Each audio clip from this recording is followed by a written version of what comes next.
You are now entering the mind of one of rock's greatest musicians, a former singer of Styx. The exclusive podcast, Come Sail Away, with Dennis DeYoung. Come sail away, come sail away, come sail away with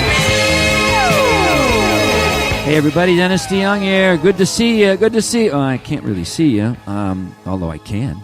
I'm at Apple headquarters, and if you got an Apple device, you know, with these noodle things, you can see. I can see you. Put some clothes on right now. I mean it. And another thing with these earbuds, earwax. Clean that out. 2 words. Q-tips. Give it a shot. Here we are.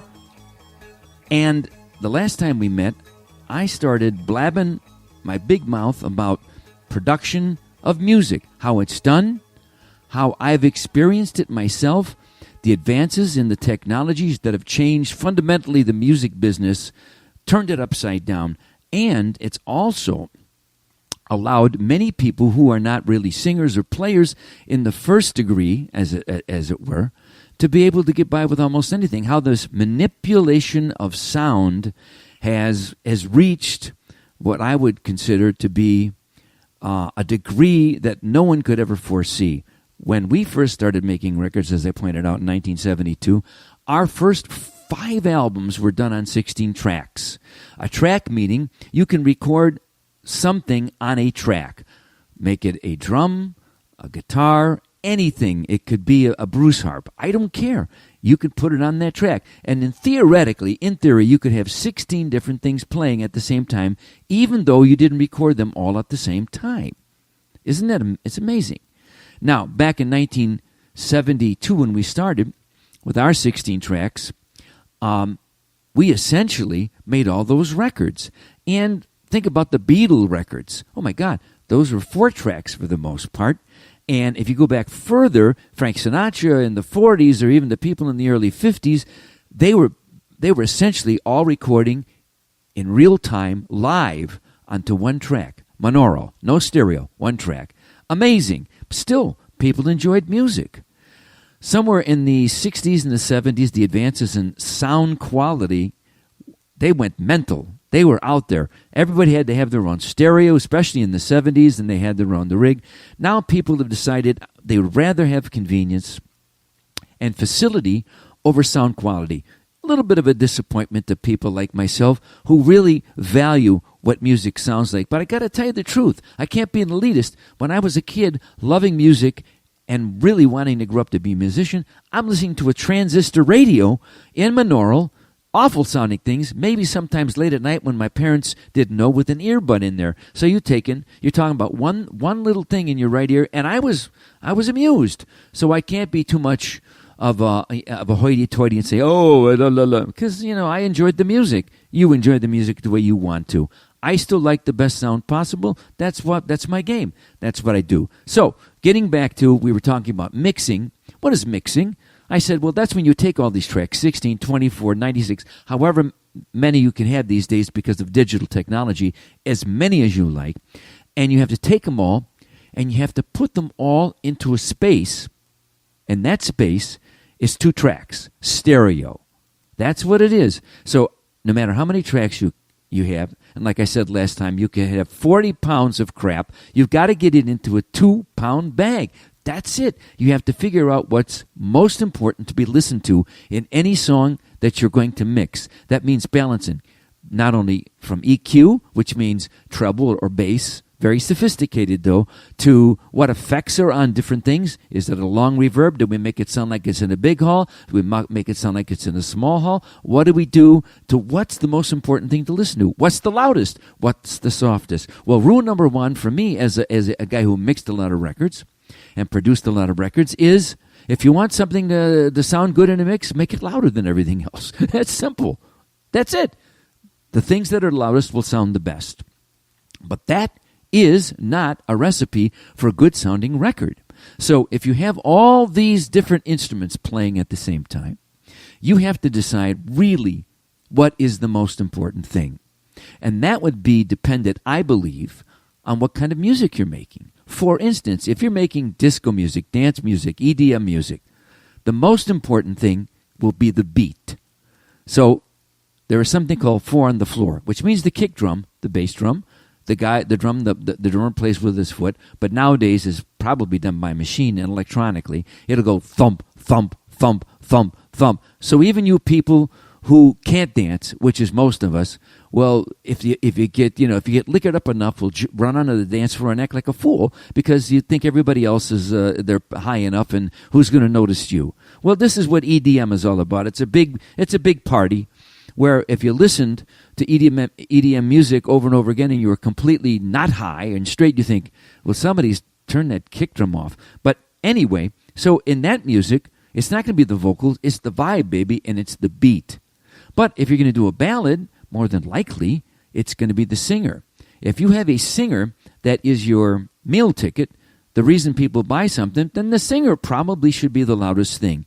In a rock band, these decisions vary from song to song. What is the most important thing? There was a period in the 90s when the snare drum became the star. Everything was about how loud and crazy could the snare drum sound. I didn't like that. If you know anything about me, you know I like singers and songs first and foremost. So when I mix records, I look for the song, and my songs are based in melody. So what's important to me, what I shine the spotlight on in my mixing is the singing. When I did my work with Styx, I believe the thing that we had that was unique to all of the other people around us was our lead vocals and our harmonies, they didn't sound like anybody else. So I always thought that was the thing that needed to be heard. Not that we weren't fine musicians, we were all fine musicians and played wonderfully to fit our songs. But I really believed the spotlight had to go on the singing first. And so that's how I looked at it. So when you're producing or mixing a record, you must make the decision. What is the most important thing in the song? What is it? What's the musical idea I'm trying to sell? And you mix accordingly. Well, if you look at the amount of tracks you have, good grief, you're going to have choice after choice on what gets to be the loudest. And when you're frustrated mixing because you're in there for hour after hour, he says, "I got an idea. Let's just make everything louder. Then it'll be great." It doesn't work that way. You can't make everything louder. If everything's louder, everything sounds the same. Something has got to be louder than something else. And these are the choices that engineers and producers make to decide on what the ultimate sound of the record will be. I said record again. Excuse me. Anyway, I think as the producer, somebody who's figuring out what the whole will sound like when it's all said and done. What is the whole? You have to have the vision, not of the trees, but the forest. You have to see the big picture. I say A, B, M, always be mixing. Every overdub you do, every new part you put on, keyboard, drum, guitar, saxophone, I don't care, harp, whatever it is, you have to be thinking, where does that fit in the mix? Because given musicians the wherewithal, they'll sit there and make 1,000 parts for you. Can't use them all. Just doesn't work that way. And when you're recording any sound, if you've got a good engineer, you'll hear this one overdub. That means one part. Say you wanted to, let's say, for instance, a guitar solo. Or it's just a chorded thing.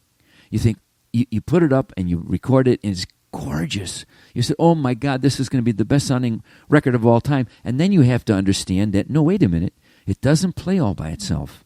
It must fit in sonically. All right, sonically.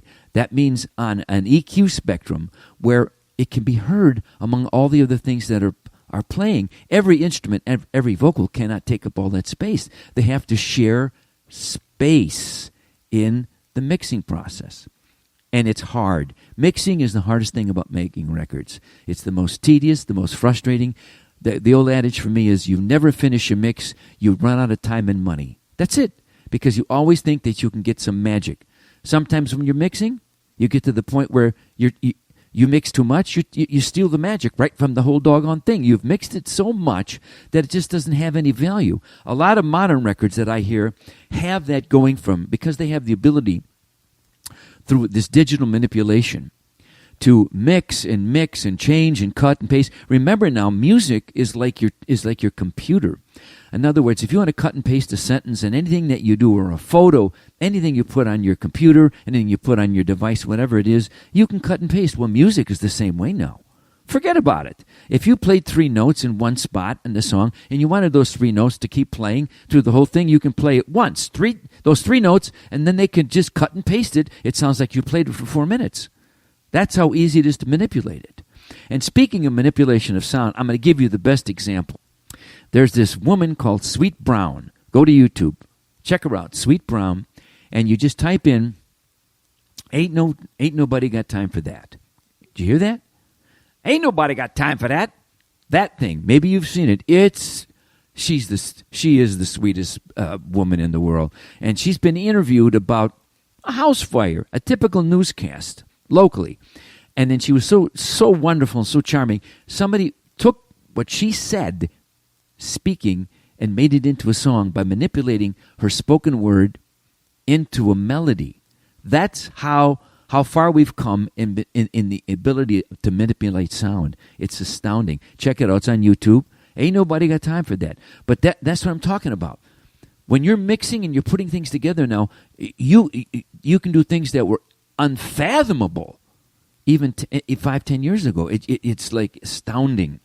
So when you're in there and you're mixing and you're trying to come up with the final product of what you think this piece of music should be, you have to know what song you're in.